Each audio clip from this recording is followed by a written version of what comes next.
Hi friends, welcome back to my channel. ഇന്ന് നമുക്കൊരു fish biryani ഉണ്ടാക്കിയാലോ? നെയ്മീൻ വെച്ച് തന്നെ ഉണ്ടാക്കാം, അല്ലെങ്കിൽ നമ്മുടെ ഐക്കൂറ ബിരിയാണി ഉണ്ടാക്കാം. എളുപ്പമുള്ള 2-3 സ്റ്റെപ്പ് വെച്ച് വളരെ ഈസി ആയിട്ട് ബിരിയാണി ഉണ്ടാക്കാം.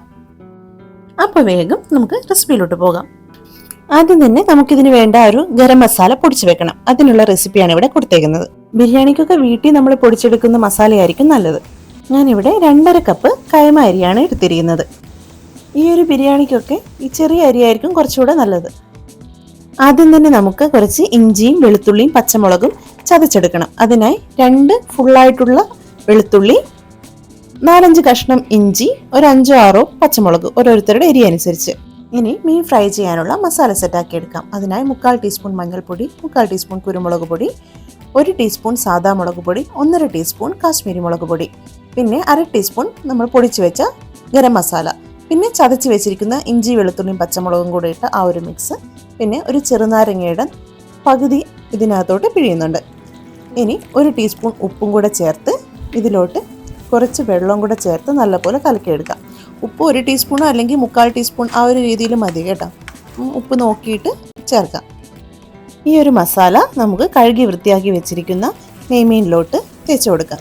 ഓരോ പീസും കയ്യിലെടുത്ത് തേക്കുന്നതായിരിക്കും നല്ലത്. ഇതിനകത്തോട്ടിട്ട് മിക്സ് ചെയ്യുമ്പോഴേക്ക് മീൻ മുറിഞ്ഞു പോകാനുള്ള ചാൻസ് ഉണ്ട്. എല്ലാത്തിലും മസാലയെല്ലാം നല്ലപോലെ സ്പ്രെഡ് ചെയ്തതിന് ശേഷം ഇത് ഒരു അരമണിക്കൂർ ഫ്രിഡ്ജിലോട്ട് വെക്കാം, മസാലയെല്ലാം നല്ലപോലെ പിടിക്കാൻ വേണ്ടി. ഇനി നമുക്ക് കുറച്ച് കിസ്മിസും കാഷ്യൂനട്ടും അരിഞ്ഞു വെച്ചിരിക്കുന്ന സവാളയും കൂടെ ഓയിലൊന്ന് ഫ്രൈ ചെയ്യാം. സൺഫ്ലവർ ഓയിലാണ് ഞാനിവിടെ ഫ്രൈ ചെയ്യുന്നത്. വെളിച്ചെണ്ണയാണെങ്കിലും യൂസ് ചെയ്യാം കേട്ടോ. കുറച്ച് കൂടുതൽ എണ്ണ ഒഴിച്ചിട്ടുണ്ട്, കാരണം ഇതെല്ലാം ഫ്രൈ ചെയ്തെടുത്തതിന് ശേഷം മീനും കൂടെ നമ്മൾ ഇതിനകത്തോട്ടാണ് ഫ്രൈ ചെയ്യുന്നത്. ഒരു മീഡിയം ഫ്ലെയിമിലിട്ട് ഫ്രൈ ചെയ്താൽ മതി, അല്ലെങ്കിൽ കിസ്മിസൊക്കെ പെട്ടെന്ന് കരിഞ്ഞു പോകും. സവാള ഞാനൊരു 2 സവാളയാണ് തീരെ കനം കുറഞ്ഞ് അരിഞ്ഞത് എടുത്തത്. സവാള ഒരു നല്ല ബ്രൗൺ നിറമാകുന്നത് വരെ നമുക്ക് ഫ്രൈ ചെയ്തെടുക്കാം. 2 തവണയായിട്ടാണ് ഇട്ട് കൊടുത്തിരിക്കുന്നത്. ഇതിൽ പാതി നമുക്ക് ഗ്രേവിയിലിടാനും ബാക്കി പാതി നമുക്ക് ലാസ്റ്റ് ദമ്മിടുന്ന സമയത്തും വേണം. ഈ ഫ്രൈ ചെയ്തതെല്ലാം മാറ്റി വെക്കാം. ഇനി നമുക്ക് നമ്മുടെ മീനും കൂടെ ഇതിനകത്തോട്ട് ഫ്രൈ ചെയ്തെടുക്കാം. ഒരുപാടൊന്നും മൊരിയാതെ നല്ല രീതിയിൽ 2 സൈഡും കൂടെ നല്ലപോലെ വേവുന്ന രീതിയിൽ ഒന്ന് ഫ്രൈ ചെയ്തെടുക്കാം. മീൻ നമ്മൾ ഫ്രൈ ചെയ്യുന്ന സമയത്ത് തിരിച്ചിടുമ്പോഴും പിന്നെ ഗ്രേവിയിലിടുമ്പോഴൊക്കെ ശ്രദ്ധിക്കണം, പൊടിഞ്ഞു പോകാനുള്ള ചാൻസ് ഉണ്ട്. ഫ്രൈ ചെയ്ത മീനെല്ലാം ഒരു പ്ലേറ്റിലോട്ട് മാറ്റി വെക്കാം. ഇനി ഇതിനുള്ള ഗ്രേവി സെറ്റാക്കി എടുക്കാം. ഇനി ഇതിൻ്റെ ബിരിയാണി മസാല സെറ്റാക്കി എടുക്കാൻ നമുക്ക് ഒരു 3 സവാളയും 2 തക്കാളിയും കൂടെ വേണം. മീൻ ഫ്രൈ ചെയ്ത എണ്ണയിലോട്ട് തന്നെ 3 സവാള ഇട്ട് 1 ടീസ്പൂൺ ഉപ്പും കൂടെ ഇട്ട് നല്ലപോലെ വഴറ്റിയെടുക്കാം. ഇതിനകത്തോട്ട് നേരത്തെ ചതച്ച് വെച്ച ഇഞ്ചി വെളുത്തുള്ളി പച്ചമുളകിൻ്റെ ആ ഒരു മിക്സും കൂടെ ഇട്ട് കൊടുത്ത് നല്ലപോലെ വഴറ്റിയെടുക്കാം. മീനിൻ്റെ ഫ്ലേവറൊക്കെ ആ എണ്ണയ്ക്കകത്തുള്ളത് കൊണ്ട് ആ ഒരു എണ്ണ തന്നെ എടുക്കുന്നതാണ് നല്ലത്. അല്ലെങ്കിൽ പിന്നെ ഒത്തിരിയും കരിഞ്ഞ് അടി പിടിച്ചിട്ടുണ്ടെങ്കിൽ ആ ഒരു എണ്ണ വേറൊരു പാത്രത്തിലോട്ട് മാറ്റി അതിൽ മിക്സ് ചെയ്താലും മതി. സവാളയെല്ലാം നല്ലപോലെ ഒന്ന് വഴഞ്ഞു വന്നതിന് ശേഷം നമ്മൾ അരിഞ്ഞു വെച്ചിരിക്കുന്ന തക്കാളിയും കൂടെ ഇതിനകത്തോട്ട് ഇട്ട് കൊടുക്കുക. 2 തക്കാളി ഇട്ടിട്ടുണ്ട്. ബിരിയാണിയുടെ ഈ ഒരു ഗ്രേവിക്ക് മീനിൻ്റെ നല്ലൊരു ഫ്ലേവർ കിട്ടാൻ വേണ്ടി ഒരു 3-4 ചെറിയ കഷ്ണം മീനും കൂടെ ഇതിനകത്തിട്ട് വേവിക്കാം. ഈ തക്കാളി മീനെല്ലാം ഒന്ന് വെന്ത് കിട്ടാൻ വേണ്ടി അടച്ചു വെച്ച് കുറച്ച് നേരം ഒന്ന് വേവിക്കാം.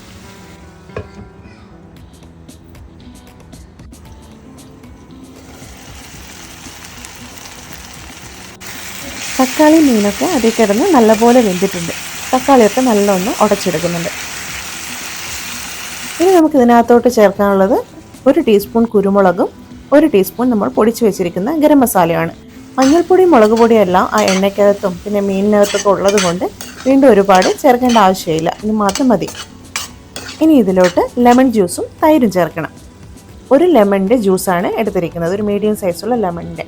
പിന്നെ ഒരു 1/4 കപ്പ് തൈരും കൂടി എടുത്തിട്ടുണ്ട്, ഒരുപാട് പുളിയുള്ള തൈരല്ല. പിന്നെ നമ്മൾ ഇതിനകത്തോട്ട് ആഡ് ചെയ്യുന്നത് നമ്മൾ ആദ്യം ഫ്രൈ ചെയ്ത് വെച്ചിരിക്കുന്ന സവാള ഉണ്ടല്ലോ, അതിൻ്റെ പാതി. ഇനി ഇതിനകത്തോട്ട് അരിഞ്ഞു വെച്ചിരിക്കുന്ന പുതിനയിലയും മല്ലിയിലയും ചേർക്കാം. ഒരു കൈപ്പിടിയിൽ മല്ലിയിലയും പുതിനയിലയാണ് ചേർക്കുന്നത്. ഇതെല്ലാം ഒന്ന് മിക്സ് ചെയ്ത് നല്ലപോലെ ഒന്ന് വഴന്നു വന്നതിന് ശേഷം ഇനി ഫ്രൈ ചെയ്ത് വെച്ച മീനും കൂടെ ഇതിൽ വെച്ച് കൊടുക്കാം. 5 എണ്ണം ഫ്രൈ ചെയ്തായിരുന്നു, അതിനകത്ത് 3 എണ്ണം ഇവിടെ വെച്ച് കൊടുത്തിട്ടുണ്ട്. രണ്ടെണ്ണം ഞാൻ അവസാനം ഒന്ന് ഫോട്ടോ ഒക്കെ എടുക്കാൻ വേണ്ടി മേളിൽ വെക്കാൻ വേണ്ടി മാറ്റി വെച്ചേക്കുവാണ്. ഈ വെച്ചിരിക്കുന്ന മീനിനെ മസാലയെല്ലാം വെച്ച് നല്ലപോലെ ഒന്ന് കവർ ചെയ്തതിന് ശേഷം അടച്ച് വെച്ച് ഒരു 5 മിനിറ്റ് ആവിയേറ്റാം. അപ്പോൾ മീനിൻ്റെ ആ ഒരു ഫ്ലേവർ എല്ലാം അതിനകത്തോട്ട് ഇറങ്ങും. ഇപ്പോൾ നമ്മൾ എടുത്തു വെച്ചിരിക്കുന്ന അരി കഴുകി ഊറ്റി വാരി വെച്ചിട്ടുണ്ട്. അരി വേവിക്കാനായി അടികട്ടിയുള്ള ഒരു പാത്രത്തിലോട്ട് കുറച്ച് സൺഫ്ലവർ ഓയിലും 1 ടേബിൾ സ്പൂൺ നെയ്യും കൂടെ ഒഴിച്ചു കൊടുത്തിട്ടുണ്ട്.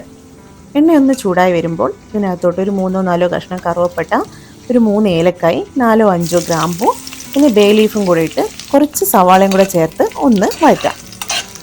ഇനി തിളപ്പിച്ച വെള്ളം ഇതിനകത്തോട്ട് ചേർത്ത് കൊടുക്കാം. തിളപ്പിച്ച വെള്ളം എന്ന് പറയുമ്പോൾ നമ്മൾ 2.5 കപ്പ് അരിയാണ് എടുത്തിട്ടുള്ളത്.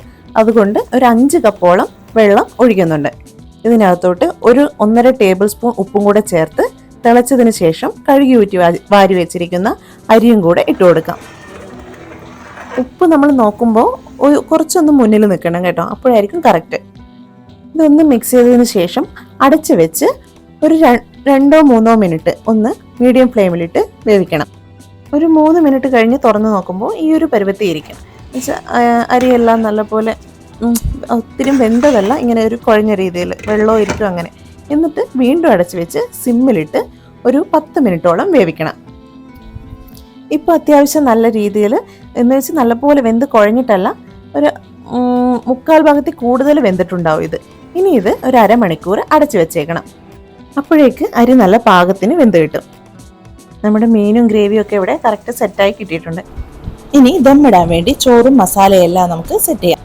ഏറ്റവും അടിയിൽ കുറച്ച് മസാല ഇട്ടതിന് ശേഷം അതിൻ്റെ മുകളിൽ നെയ്ച്ചോറ് പാതി ഇട്ട് കൊടുക്കാം. ഇടയ്ക്ക് ഒരു യെല്ലോ കളർ കിട്ടാൻ വേണ്ടി മഞ്ഞളും പാലും കൂടെ മിക്സ് ചെയ്ത് കുറച്ച് ഒഴിച്ചു കൊടുക്കുന്നുണ്ട്. ഇനി ഫ്രൈ ചെയ്ത് മാറ്റി വെച്ചിരിക്കുന്ന സവാളയും കാഷ്യും കിസ്മിസും പിന്നെ ഒരു 1/2 ടീസ്പൂൺ ഗരം മസാലയും കൂടെ ഒന്ന് ഇട്ട് കൊടുക്കാം. ഇനി ബാക്കിയുള്ള മീനിൻ്റെ മസാലയും മീനും കൂടെ ഇട്ടതിന് ശേഷം അതിൻ്റെ മുകളിലോട്ട് 1 ടീസ്പൂൺ നെയ്യും കൂടെ ഒഴിച്ചു കൊടുക്കാം. ഇനി ബാക്കിയുള്ള നെയ്ച്ചോറ് ഇതിൻ്റെ മുകളിലോട്ട് ഇട്ട് കൊടുക്കാം. നേരത്തെ പോലെ ഫ്രൈ ചെയ്ത കാഷ്യും സവാളയും കിസ്മിസും പിന്നെ പുതിനയിലയും മല്ലിയിലയും പിന്നെ ആ ഒരു മഞ്ഞ കളർ നമ്മുടെ പാലും മഞ്ഞളും മിക്സ് ചെയ്തതും കുറച്ച് ഗരം മസാല ഇട്ട് നമ്മൾ ഫ്രൈ മാറ്റി വെച്ച ഒരു 2 കഷ്ണം മീനുണ്ടായിരുന്നല്ലോ അതും കൂടെ വെച്ച് ഇതിൻ്റെ മുകളിലോട്ട് ഒരു അലൂമിനിയം ഫോയിൽ വെച്ച് കവർ ചെയ്യാം. അതിൻ്റെ മുകളിൽ അടപ്പും കൂടെ വെക്കാം. ഇനി ഒരു പഴയ തവ അടുപ്പ് വെച്ച് അതിൻ്റെ മുകളിലോട്ട് സിമ്മിലിട്ട് ഒരു 10 മിനിറ്റോളം നമുക്ക് ദമ്മിടാൻ വെക്കാം. ഒരു 15 മിനിറ്റ് കഴിഞ്ഞ് അടപ്പ് തുറന്ന് അതിൻ്റെ മുകളിലുള്ള ചോറെല്ലാം എടുത്തു മാറ്റാം.